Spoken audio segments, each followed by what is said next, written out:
Hello friends, here we are again, another night trying to get ourselves off to sleep.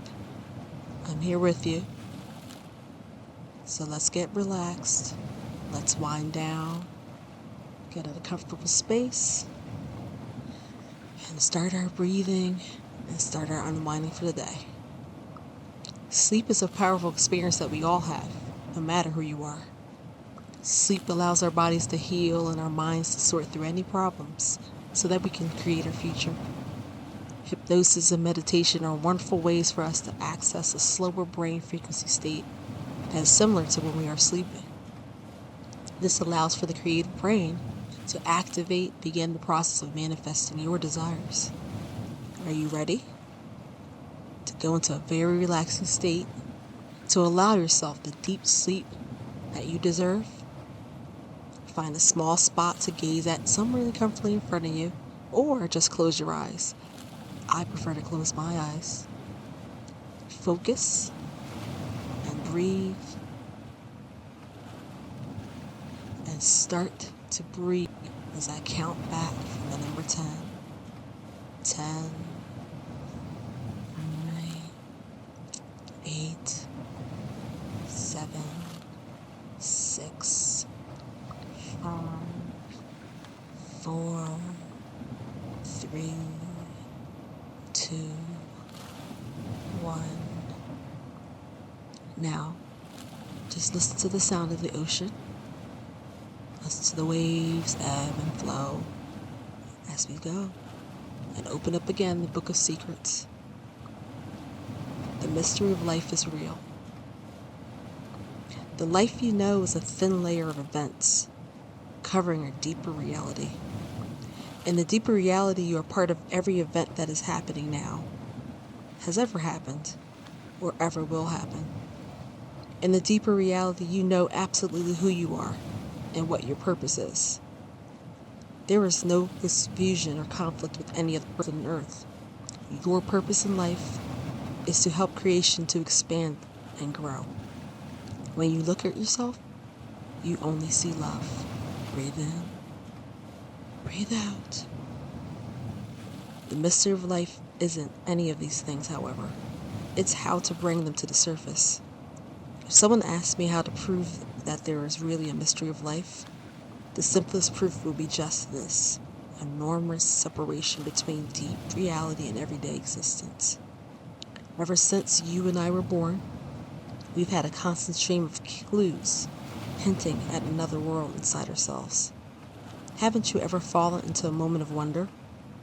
Such moments may come in the presence of beautiful music or at the sight of natural beauty that sends a shiver up your spine. Breathe in.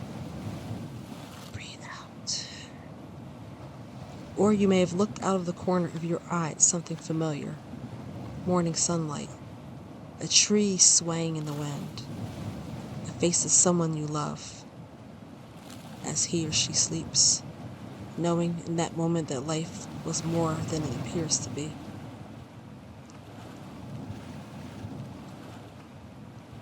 Countless clues have come your way, only to be overlooked because they didn't form a clear message. I've met an astonishing number of people whose spiritual beginnings were nothing short of amazing. As children, they may have seen a grandmother's soul leave at the moment of her death, witnessed beings of light surrounding on a birthday, traveled beyond their physical bodies, or come home from school to see a beloved family member standing in the hallway, even though the person had just died in a terrible auto accident. One man told me he was a bubble boy for the first 10 years of his life, journeying in his bubble high over the city and away to unknown lands. Millions of people, this is no exaggeration but testimony, from public polls, have seen themselves bathed in a pearlescent white light at times, or they heard a voice they knew come from God, or they had invisible guardians in childhood, secret friends who protected them while they slept. Eventually, it came clear to me that more people have had such experiences. Truly secret voyages until reality is separated from this one by a flimsy veil of disbelief, then not. Parting the veil means changing your own perception. Breathe in, breathe out. This is a personal, totally subjective, yet very real shift. Where would you begin to solve a mystery that is everywhere, yet somehow never forms a whole message? A great sleuth like Sherlock Holmes would start his search from one elementary deduction. Something unknown wants to be known. A mystery doesn't want to be known. Will just keep retreating the closer you come to it. The mystery of life doesn't behave that way. Its secrets are revealed immediately if you know where to look. But where is that? The body's wisdom is a good entry point into the hidden dimensions of life. Because although completely invisible, the body's wisdom is undeniably real. Breathe in, breathe out. A fact that medical researchers began to accept in the mid-1980s. The former view was that the brain's capacity for intelligence was unique. And then signs of intelligence began to be discovered in the immune system, and then in the digestive system. In both these systems, special messenger molecules could be observed circulating through every organ, bringing information to and from the brain, but also functioning on their own. A white cell that can distinguish between invading enemy bacteria and harmless pollen is making an intelligent decision, even though it floats in the bloodstream apart from the brain. 10 years ago, it would have seemed absurd to speak of intestines being intelligent. The lining of the digestive tract was known to possess thousands of nerve endings, but these were just remote outposts of the nervous system, a way for it to keep in touch with the lowly business of extracting nutrition from food. Now it turns out that the intestines are not so lowly after all. Their scattered nerve cells form finely tuned systems for reacting to outside events. An upsetting remark at work, the threat of danger, a death in the family. The stomach's reactions are just as reliable as the brain's thoughts, and just as intricate. Breathe in. Hold your belly and breathe out.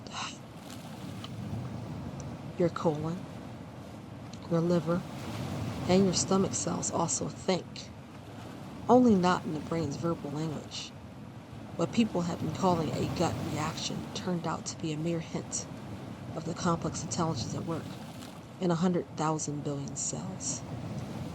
In a sweeping medical revolution, scientists have stepped into a hidden dimension that no one has ever suspected. Cells have been outthinking us for millions of years. In fact, their wisdom, more ancient than cortical wisdom, could be the best model for the only thing more ancient than they, which is the cosmos.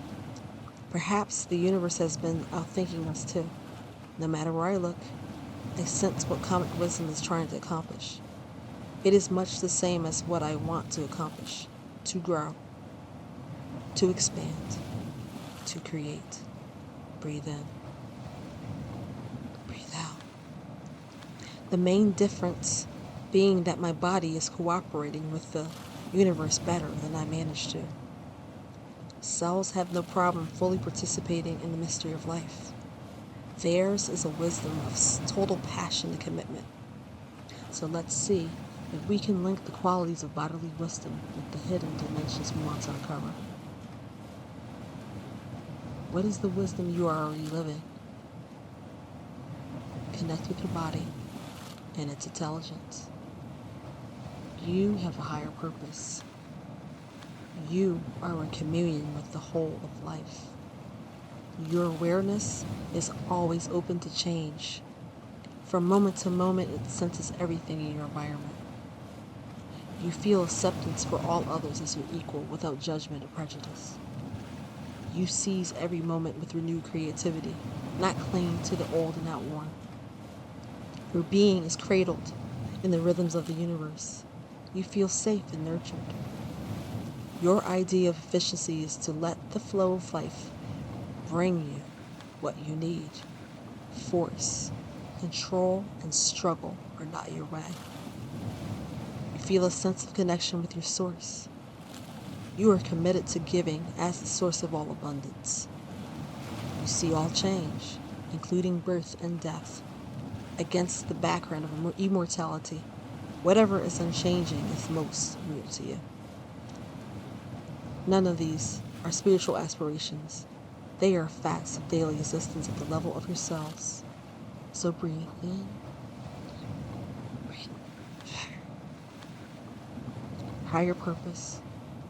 Every cell in your body agrees to work for the welfare of the whole.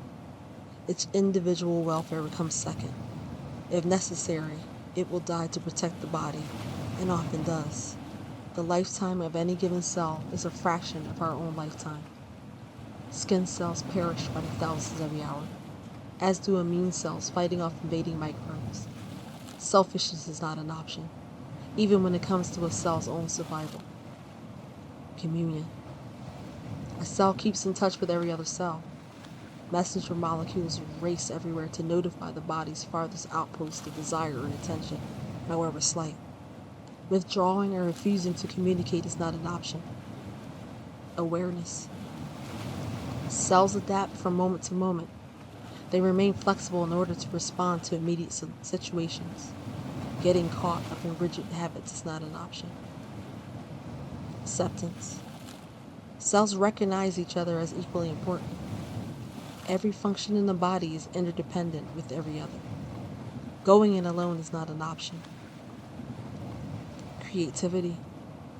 Although every cell has a set of unique functions, liver cells, for example, can perform 50 separate tasks. These combine in creative ways. A person can digest food never eaten before, think thoughts never thought before, dance in a way never seen before. Cling to old behavior is not an option. Being. Cells obey the universal cycle of rest and activity. Although this cycle expresses itself in many ways, such as fluctuating hormone levels, blood pressures, and digestive rhythms, the most obvious expression is sleep. Why we need to sleep remains a medical mystery, yet complete dysfunction develops if we don't enjoy its benefits. Breathe in. Get yourself to sleep. In the silence of inactivity, the future of the body is incubating. Being obsessively active or aggressive is not an option. Efficiency. Cells function with the smallest possible expenditure of energy. Typically, a cell stores only 3 seconds of food and oxygen inside its cell wall. It trusts totally on being provided for. Excessive consumption of food, air, or water is not an option. Bonding. Due to their common genetic inheritance, cells know that they are fundamentally the same.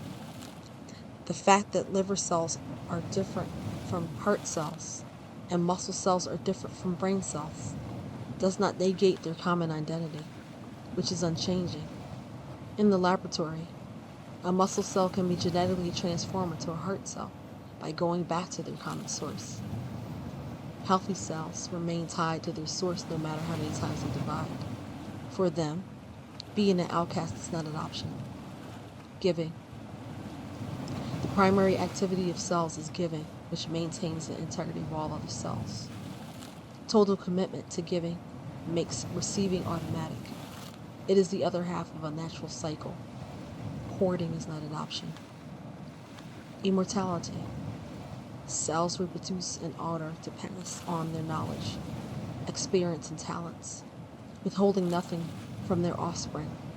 This is a kind of practical immortality, submitting to death on the physical plane but defeating it on the non-physical. The generation gap is not an option. When I look at what my cells have agreed to, isn't it a spiritual pact in every sense of the word? Their first quality, following a higher purpose, is the same as the spiritual qualities of surrender and selflessness. Giving is the same as returning to God. What is God? Immortality is the same as the belief in life and death. The labels adopted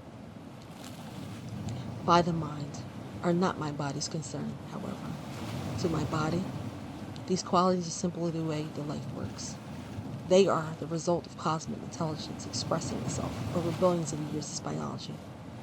The mystery of life was patient and careful in allowing its full potential to emerge.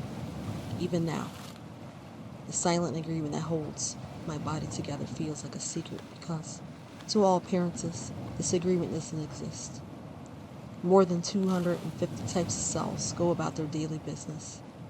The 50 functions that a liver cell performs are totally unique, not overlapping with the tasks of a muscle, kidney, heart, or brain cells.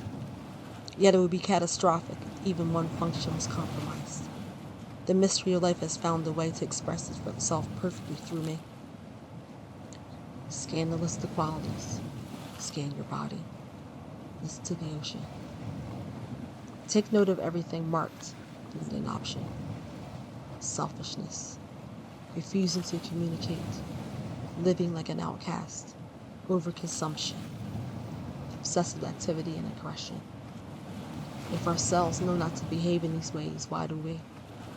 Why is greed good for us and yet spells destruction at the level of our cells, where greed is the basic mistake made by cancer cells? Why do we allow overconsumption to lead to an epidemic of obesity when our cells measure to the molecule how much fuel to consume?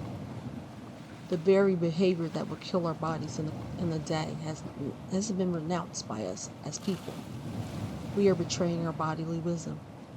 And worse, we are ignoring the model of the perfect spiritual life inside ourselves. This text was not born out of a sense that people are spiritually weak and inadequate. It was born from a moment of crisis and our family that gave me new hope instead.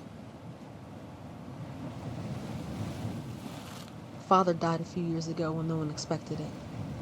Still vigorous at 81, he had spent that January day watching a new U.S. president being inaugurated.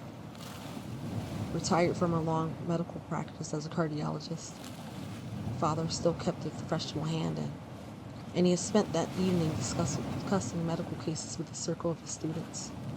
Mother, who was sleeping in a separate room because of poor health, did not hear Christian go to bed, but after midnight, when she was unable to sleep, he appeared at her door in his bedclothes, barely a dim outline in the darkness, and said that he was leaving. Immediately, my mother knew what that meant. My father kissed her goodbye and said he loved her. Then he padded quickly away, quietly, back to his room, where only the night sound of crickets, tropical birds, and traffic penetrated. He lay down, called to God 3 times, and died. Our family was swept up in turmoil. My younger brother and I rushed to India from the United States as fast as we could, and within hours, having traditionally dressed Father's body for the funeral and strewn it with marigolds, we carried it downstairs to the wailing of women, mixed with sacred chanting. Not long after that, we were standing over a pile of ashes at the burning ghats by the river, performing the eldest son's duty of smashing the remains of the skull with a stick to symbolically release the earthly bonds to the life Father had led. We couldn't escape the feeling he had completely and utterly disappeared. This man who had been the most loved person in our lives, and the last one we thought of losing so soon, but the fact that he had passed with such clear, calm awareness kept us all from feeling the deepest pangs of grief. Although I was certain that he was gone in the form of the body and personality I knew, my emotions couldn't resist until I articulated in every detail possible what he had become. The mystery was changing him from one state to the other, and I realized that the same transformation is happening in myself and in everyone. We are all held together, and we all dissolve. Instead of investigating a mystery life as an intimate part of ourselves, we have been acting as if it doesn't exist. Breathe. Relax. Everyone has suffered for this neglect, and more suffering, perhaps on an unheard of scale, looming over the horizon. Father departed from a world and sunk into the depths of gloom. When the evening news comes on tonight, Trouble will be breaking out everywhere, as it always is. And answers being offered won't be anywhere close to the wisdom of a single cell. Many people lose heart and withdraw from the challenge of so much suffering. Others assume that they must leave where they are and find something they do not yet have. A new relationship, a new job, a new religion or teacher, before they can feel alive again. With the cells in your body accept such defeat as logic. If where you are isn't good enough, then love and healing and God will remain forever out of reach. After generations of life spent in chaos, are we ready to let the mystery save us now? Is there any other way? Are you breathing? Are you relaxed? As you step off into the last step, into the white sand, and you listen to the sound of the ocean, feel that sand under your feet. It's so soft and warm under your feet. Just feel the sensations that you have your feet in the sand. Now breathe. Close your eyes. Keep your eyes closed. And envision that sand in front of you.